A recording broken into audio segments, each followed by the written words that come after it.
लालटेन लेकर के मुजरा करने वाली जो जमात है, वे भी बिहारियों का अपमान हो रहा है और कांग्रेस के चरण चूम रहे हैं। कांटा हटा करके फूल ही फूल ले जाएंगे, कमल का फूल धूल हम निकाल के ले जाएंगे। वो कितना धर्म है ना, रिंकिया के पापा वाले है ना, रिंकिया के पापा वाले में ऐसा धर्म चाहिए क्या इस देश को?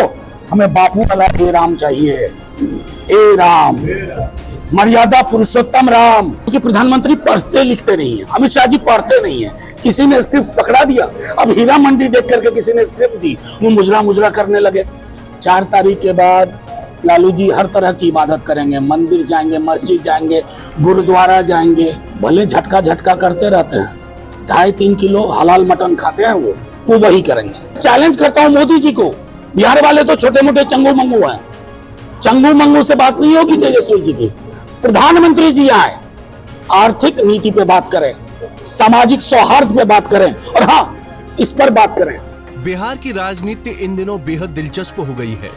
छठे चरण के चुनाव के बाद अब 7वें और अंतिम चरण में 1 जून को मतदान होने वाले हैं, जिसे लेकर सभी राजनीतिक दल के नेता जमकर चुनावी रैलियां कर रहे हैं। इसी कड़ी में महागठबंधन उम्मीदवार सुधाकर सिंह के समर्थन में बक्सर पहुंचे राज्यसभा सांसद मनोज कुमार झा ने भाजपा पर जोरदार हमला बोला। मनोज कुमार ने कहा कि बीजेपी को हमने सत्ते में ला दिया है, कोई ऐसी सीट नहीं है जिस पर उंगली रखकर बीजेपी ये कहे कि ये सीट सेफ है और हम इस सीट को जीत रहे हैं। तो वहीं मनोज झा ने प्रधानमंत्री पर निशाना साधते हुए कहा कि हताशा यहाँ तक पहुँच गई है कि भैंस मंगलसूत्र के बाद अब मुजरे तक पहुँच गए हैं। जीतेंगे, बचाने का सवाल नहीं है, हमारे पास तो थी नहीं ना, कांटे की टक्कर है, ले जा रहे हैं, कांटा हटा करके फूल ही फूल ले जाएंगे, कमल का फूल धूल हम निकाल के ले जाएंगे। ओवैसी ददन का साथ दे रहे हैं। ओवैसी साहब को बुलवा लीजिए, ट्रंप को बुलवा लीजिए, जो बाइडन को बुला लीजिए, कोरिया वाले किम जोंग को बुलवा लीजिए, और कौन, पुतिन साहब रसिया से बुला लीजिए, कुछ हासिल नहीं होने वाला। आप गंभीरता पूर्वक सोचिए। मेरी गाड़ी में एक है, कल आप ट्विटर देख लीजिए, तेजस्वी जी ने पानी उतार के रख दिया है। मंडल कमीशन रिपोर्ट आप साथियों पढ़ो, 3 प्रेस कॉन्फ्रेंस की है, प्रधानमंत्री जी को भी भेजा है, क्योंकि प्रधानमंत्री पढ़ते लिखते नहीं है, अमित शाह जी पढ़ते नहीं है, किसी ने स्क्रिप्ट पकड़ा दिया, अब हीरा मंडी देख करके किसी ने स्क्रिप्ट दी, वो मुजरा करने लगे, तो उसको पढ़िए। पैरा 31-32 से गैर हिंदू समुदायों में आरक्षण का प्रावधान है मंडल कमीशन में, समझ गए? गैर हिंदू, चाहे वो सिख हो, ईसाई हो, मुसलमान हो, आधार क्या है इसका? आर्टिकल 15 और 16, धारा 15 और 16 जो सामाजिक शैक्षणिक आरक्षण की बात करती है। अब हजाम हिंदू है, हजाम मुसलमान है, दोनों को आरक्षण है। और प्रधानमंत्री जी के खुद के राज्य में 26 ओबीसी कम्युनिटी के अंदर मुसलमानों को 30 वर्षों से आरक्षण है, जब से यह मुख्यमंत्री रहे हैं। नाटक करते हैं आप, देश को तोड़ना चाहते हैं। मुसलमान इस देश का हिस्सा नहीं है। कहीं तुष्टिकरण की नहीं, तुष्टिकरण क्या भाई, मंडल कमीशन पढ़िए। ये वो बेवकूफी करें आप लोग मत करिए, वो मूड हैं, उन्हें समझ नहीं है।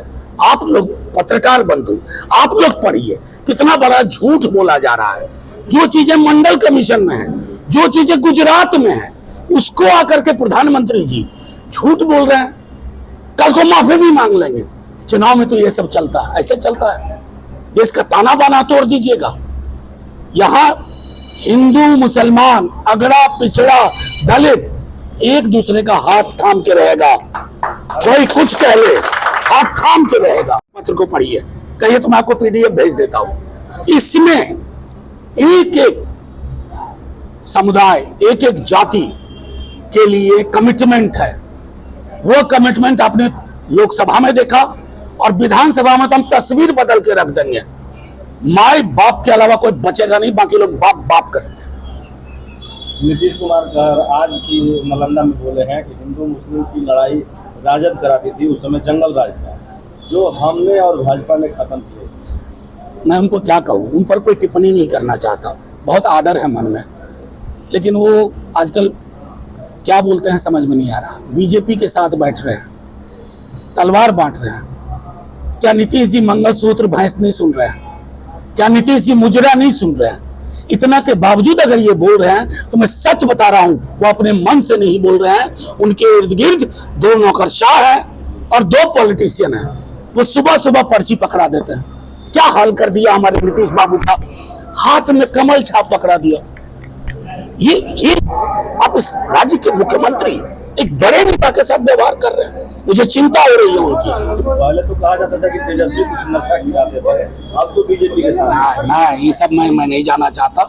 मैं उनके स्वास्थ्य की चिंता करता हूं और उनके इर्द गिर्द के जो लोग हैं, मैं उम्मीद करता हूं नीतीश जी को जल्दी इस बात का एहसास होगा कि ये 2-4 लोग उनकी छवि को धूमिल कर बैठे हैं। इस दौरान मनोज झा ने यह भी कहा कि जिस दिन से अश्विनी चौबे का टिकट कटा है, उस दिन से बाबा काला चश्मा इसलिए लगा रहे हैं कि उनके आंसू न दिखें। तो वहीं गिरिराज सिंह पर तंज कसते हुए मनोज झा ने कहा कि बेगूसराय से हारने के बाद वो कहां जाएंगे। मैं बता रहा हूं, पहले झटका झटका कहते थे, अब वो खुद 2.5 से 3 किलो हलाल मटन खाते हैं। 4 तारीख के बाद लालू जी हर तरह की इबादत करेंगे, मंदिर जाएंगे, मस्जिद जाएंगे, गुरुद्वारा जाएंगे, ठीक है, गिरजा जाएंगे। मंदिर में राम मंदिर नहीं आता है। नहीं, एक मिनट, इनके सवाल का जवाब दूंगा, आप पूछ लीजिए, समझ गए। मैं सिर्फ ये कह रहा हूं, सब जगह जाएंगे। बेगूसराय से हारने के बाद वो कहां जाएंगे,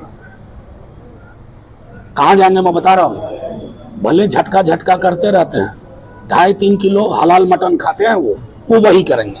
आपको बता दें कि काराकाट लोकसभा सीट में पीएम मोदी अपनी चुनावी जनसभा के दौरान आरजेडी और कांग्रेस पर तंज कसते हुए ये कहा था कि जेल जाने का काउंटडाउन शुरू हो चुका है। हेलीकॉप्टर में चक्कर मारने का समय पूरा होते ही जेल का रास्ता तय हो जाएगा। ये एनडीए और मोदी की गारंटी है। लालटेन लेकर मुजरा करने वाली जो जमात है, वो भी कांग्रेस के चरण चूम रहे हैं। सुनिए प्रधानमंत्री का वो बयान। बिहार के लोगों को एक और गारंटी दे रहा हूं,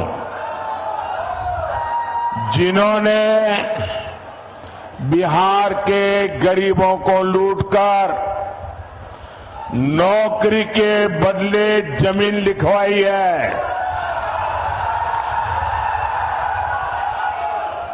कान खोल के सुन लो, उनका भी जेल जाने का काउंटडाउन शुरू हो चुका है।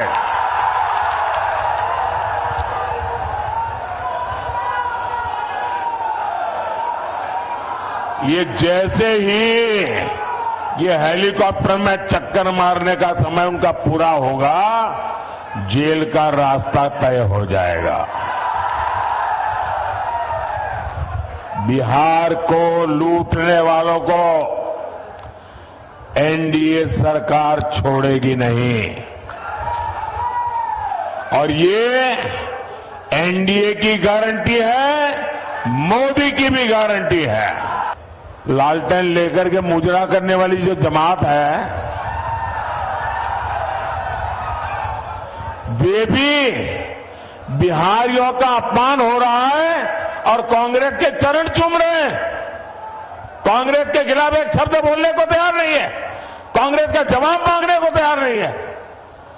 आरजेडी में हिम्मत नहीं कि बिहारियों के अपमान पर वो कांग्रेस को एक शब्द भी बोल पाए।